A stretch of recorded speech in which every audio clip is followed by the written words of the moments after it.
Welcome back. Let's jump right into today's explainer. We're going to trace one of the absolutely greatest journeys of human intellect, how our ancestors transitioned from building monumental 50-ton pyramids using sheer brute force all the way to discovering the hyper-precise microscopic laws of modern physics. It's just an incredible evolution of the human mind, moving from myth straight into mathematics. So how exactly did humanity evolve from worshiping the stars to precisely measuring the entire universe? Well, that question is our roadmap today. We're going to zoom all the way from the unimaginable, massive scale of ancient Egypt down to the extreme fractional precision of a modern science lab. It's a really fascinating tale of survival, ingenuity, and honestly, a relentless desire to just make sense of our surroundings. Section 1. The Rise of Ancient Engineers.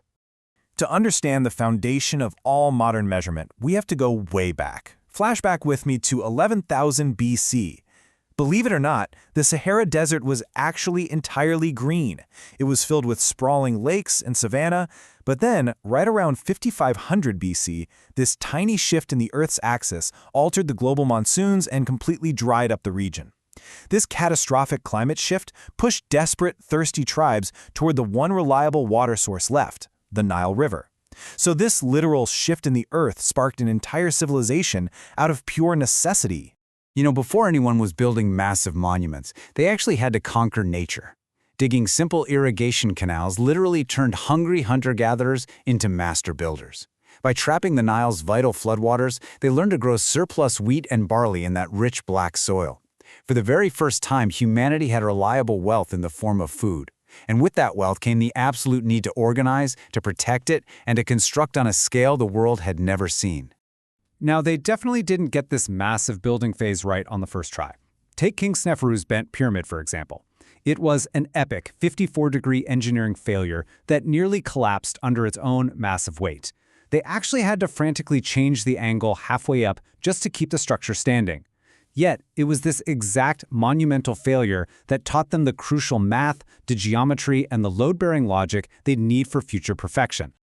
Just try to wrap your head around this staggering number, 2.3 million. That is how many massive stone blocks, some of them weighing up to 50 tons, were perfectly aligned to build Khufu's Great Pyramid. And there's no way they should have been able to pull this off.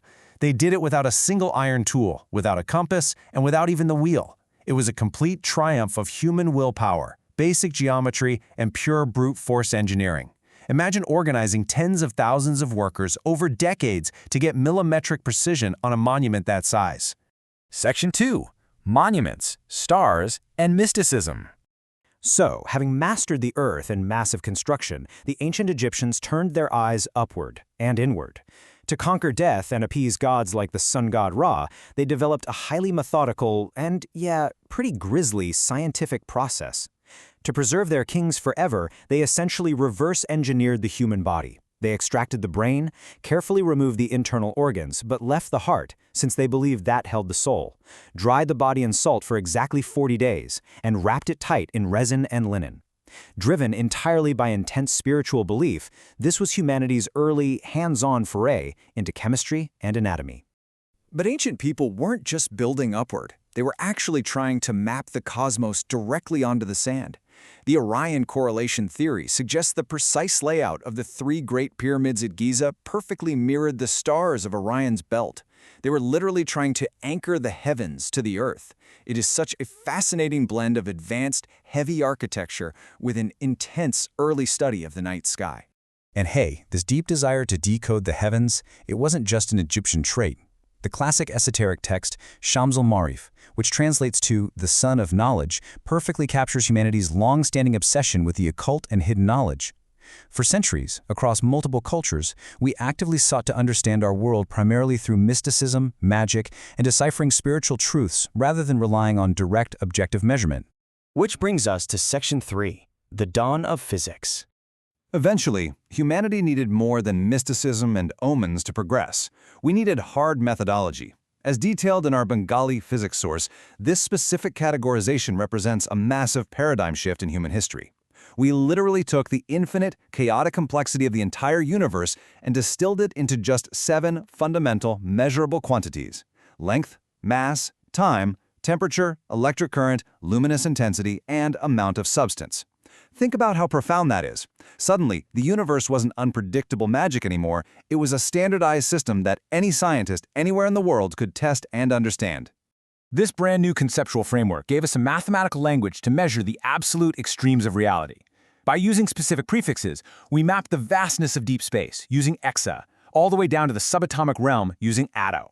For the first time in history, we possess the exact vocabulary needed to define and communicate the precise physical reality of our universe, no matter how impossibly large or unimaginably small it was. Section 4. The language of measurement. So once you establish this universal language of measurement, you absolutely need the physical instruments to enforce it, right? Enter the vernier scale, invented by Pierre Vernier.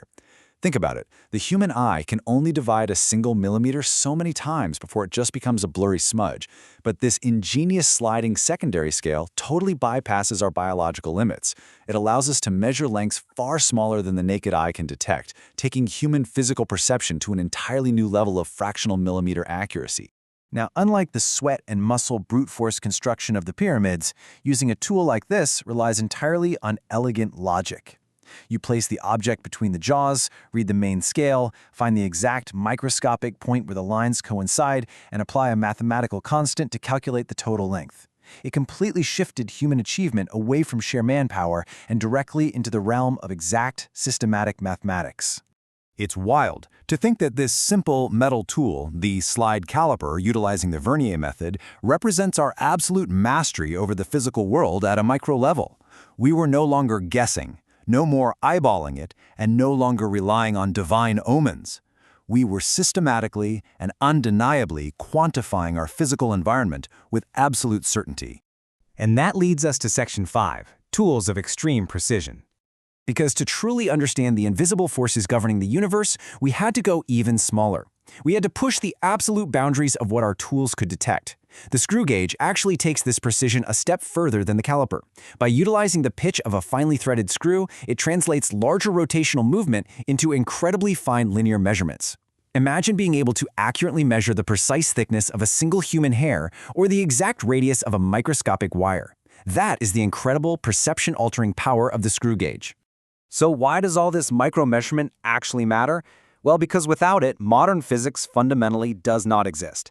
As our source notes regarding distances covered by objects undergoing constant acceleration, you simply cannot prove a physical law with extreme precision.